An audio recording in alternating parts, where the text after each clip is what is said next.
नमस्कार दोस्तों, स्वागत है एक बार फिर से आप सभी केंद्र कर्मचारी और भूतपूर्व सैनिक। जी हाँ दोस्तों, केंद्र कर्मचारी और भूतपूर्व सैनिकों के लिए आज बहुत ही ज़रूरी वीडियो होने वाला है। दोस्तों वीडियो को अंत तक जरूर देखें। पहले आपको बता दूं कि केंद्र कर्मचारी और पेंशनभोगियों को आज सोमवार को ऐसे बड़े तोहफे मिलने वाले कर्मचारी और पेंशनभोगियों को जानना बहुत ही ज़रूरी है, क्योंकि ये चैनल आपको केंद्र कर्मचारी और भूतपूर्व सैनिकों के लिए बहुत ही अच्छी खबर और सही तथ्यों पर आधारित दिखाता रहता है। चलिए दोस्तों, आपको बताता हूँ कि केंद्र कर्मचारी और पेंशनभोगियों को आज कौन से बड़े तोहफे कर्मचारी और पेंशनभोगियों को मिलने वाले हैं। जी दोस्तों, पहली बड़ी खबर है, आज सोमवार को एक बार फिर से सैलरी पेंशन में होगी बढ़ोतरी। जी हाँ दोस्तों, ये बड़ी अपडेट है कर्मचारी और पेंशनभोगियों के लिए। चलिए दोस्तों, अगली बड़ी अपडेट है, कर्मचारी पेंशनभोगियों को पेंशन से आयकर मुक्त करने के लिए अपडेट, पेंशन पर टैक्स नहीं लगेगा। जी हाँ दोस्तों, अगर विधायकों की पेंशन पर टैक्स नहीं लगता तो कर्मचारी और भूतपूर्व सैनिकों की पेंशन पर टैक्स नहीं लगाना है। ये दूसरी केंद्र कर्मचारी और पेंशनभोगी के लिए बहुत ही बड़ी खबर होने वाली है। चलिए दोस्तों, अगली अपडेट है, कर्मचारी और पेंशनभोगी के लिए केंद्र सरकार 50% डीए की घोषणा के बाद अब 18 माह डी एरर की घोषणा कैसे मिलेगा, कब मिलेगा कर्मचारी और पेंशनभोगी को, इस वीडियो के माध्यम से पूरी खबर आपको देंगे। ये खबर केंद्र कर्मचारी और पेंशनभोगी के लिए बहुत ही जानना जरूरी है। चलिए दोस्तों, अगली बड़ी अपडेट है, कर्मचारी पेंशनभोगी के अगर महंगाई भत्ता बढ़ा दिया गया तो साथ साथ कौन से भत्ते बढ़े हैं। जी हाँ दोस्तों, इस चैनल के माध्यम से, इस वीडियो के माध्यम से आपको इसके बारे में जानकारी दी जाएगी। चलिए दोस्तों, अगली बड़ी अपडेट है, कर्मचारी पेंशनभोगियों को साथ साथ ग्रेजुएटी में भी बम्पर बढ़ोतरी। डीए के साथ अब केंद्र कर्मचारी पेंशनभोगियों को ग्रेजुएटी है, उसी में भी केंद्र सरकार की तरफ से बम्पर बढ़ोतरी देखने को मिलेगी। आगे इस वीडियो के माध्यम से चर्चा करने वाले हैं। दोस्तों वीडियो की अपडेट कब मिलेगा, कर्मचारी के पेंशनधारकों को रुका हुआ एरियर का भुगतान, इसमें भी केंद्र कर्मचारी और पेंशनभोगी को पूरी खबर में डिटेल से इस वीडियो के माध्यम से आपको बताएंगे। वीडियो को अंत तक जरूर देखें। सबसे पहले आपसे निवेदन के चैनल पर पहली बार विजिट किया तो ब्लैक कलर के बटन को दबाकर चैनल को सब्सक्राइब अवश्य कर ले, क्योंकि चैनल आपको कर्मचारी और भूतपूर्व सैनिक से जुड़ी जानकारी आपको सही समय पर प्रोवाइड करवाता रहता है। ऐसे में दोस्तों देरी ना करते हुए जान लेते हैं आज की प्रमुख खबरों को विस्तार से, एक एक करके खबरों को विस्तार से इस चैनल के माध्यम से आपको देखने को मिलेगी। वीडियो को लाइक और शेयर सब्सक्राइब जरूर कर लीजिएगा। चलिए दोस्तों, सबसे पहले बड़ी खबर आ चुकी सरकारी कर्मचारी और भूतपूर्व सैनिकों के लिए बताते चलेगी। केंद्र सरकार अब यूपी में राज्य कर्मचारी पेंशनभोगियों को डीए बढ़ाने की तैयारी, आज सोमवार को हो सकता है बड़ा फैसला। जी हाँ दोस्तों, कर्मचारी और पेंशनधारकों के लिए, जी हाँ दोस्तों, आपको बताते चलेगी यूपी सरकार एक बार फिर से कर्मचारी और पेंशनधारकों के लिए अच्छी खबर है।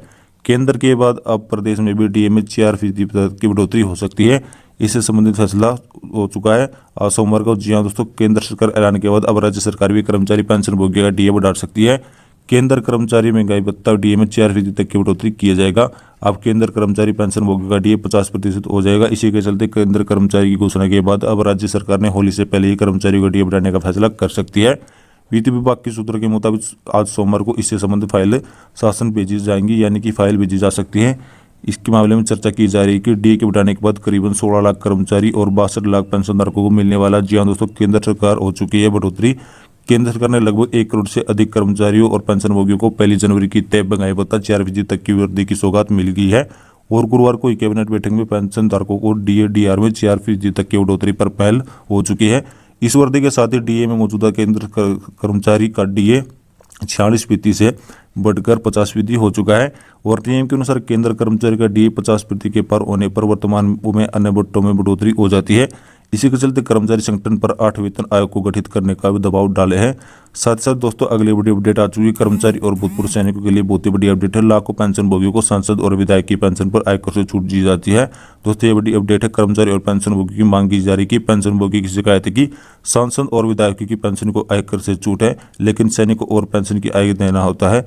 इसी को लेकर कर्मचारी पेंशनभोगी की शिकायत है, वहाँ राज्य सरकार ने इस बड़ा अपडेट जारी किया। इसी को लेकर सेवा के बाहर होने के बाद सैनिकों की विक्रम पेंशन आयकर को भी नियम 1961 की धारा 10 के प्रावधान के अनुसार लोगों को पूरी तरह से छूट की जानी चाहिए।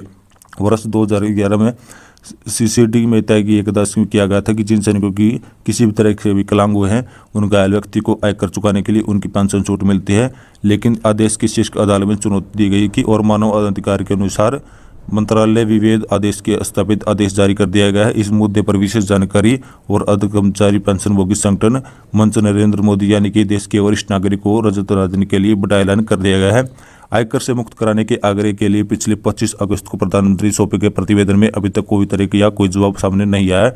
उसे को लेकर कर्मचारी पेंशनभोगी यानी कि जो पेंशन होती है उसे आयकर से मुक्त कराने के लिए ऐसे में जो विधायक होते हैं उनकी आय पर किसी प्रकार का कोई टैक्स नहीं लगता। उसी को देखते हुए ये सवाल किया गया कि नियुक्त कर्मचारी और पेंशनभोगी को आयकर क्यों लग रहा है, किसी सेवा या कार्य की आय नहीं। यदि सांसद और विधायक की पेंशन अयोग्य नहीं है तो हमारी पेंशन पर भी क्यों आगे लगाया जाता है। आयकर अब से लेकर इस संगठन के मुद्दे पर वित्त मंत्रालय ने लगातार उठाया जा रहा है और लेकिन मंत्रालय की ओर से प्रतिवेदन सौंपा गया। अब सीपीएम के लिखे पत्र में नियम का अनुरोध किया गया और भारतीय सेना यानी पेंशनों के मंच पर आपसे अनुरोध किया जाएगा।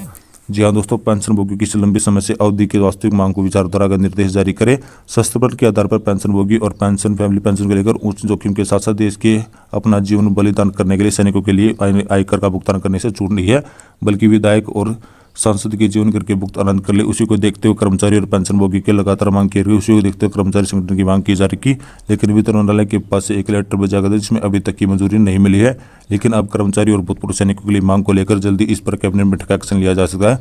जल्द तो बड़ा अपडेट है, कर्मचारी पेंशन सैनिकों के लिए इस पर आगे को मुक्त किया जा सकता है। चलिए दोस्तों, अगली वीडियो अपडेट आ चुकी है। राज्य के केंद्र कर्मचारी पेंशन का महंगाई भत्ता बढ़ाने के बाद अब कौन कौन से भत्ते बढ़ेंगे आपको बताते चले कि 50% तक होने पर आपकी सैलरी पेंशन बढ़ेगी, साथ साथ आपको 20% का इजाफा देखने को मिल सकता है।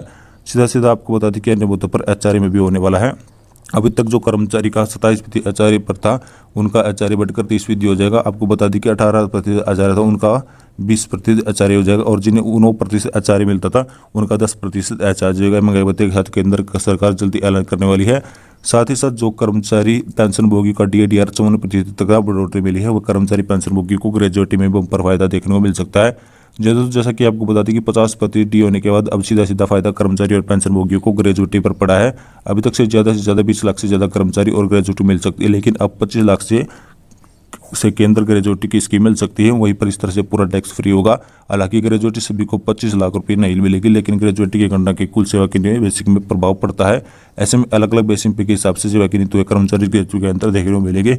वही केंद्र सरकार ने गोपनीय सूत्र के हवाले से एक बड़ी खबर निकलकर सामने आई है। जी दोस्तों, अगली अपडेट आ चुकी है। सभी कर्मचारी पेंशनभोगियों के लिए लाखों रुपए का एयर भुगतान कर्मचारी पेंशनभोगी के निभा वो सरकार यूनियन संगठन का कहना है कि अगर इस बार लोकसभा चुनाव से पहले केंद्र सरकार एयर का भुगतान नहीं कर तो कर्मचारी पेंशनभोगी अनिश्चितकालीन धरना हड़ताल करेंगे। आपको क्या लगता है कि नरेंद्र मोदी सरकार इस पर क्या लोकसभा चुनाव से पहले एयर का भुगतान कर पाएगी? तो दोस्तों, हम आशा करते हैं कि आपको हमारी जानकारी पसंद आएगी, तो वीडियो को लाइक करें, शेयर करें तथा चैनल को सब्सक्राइब जरूर करें। धन्यवाद।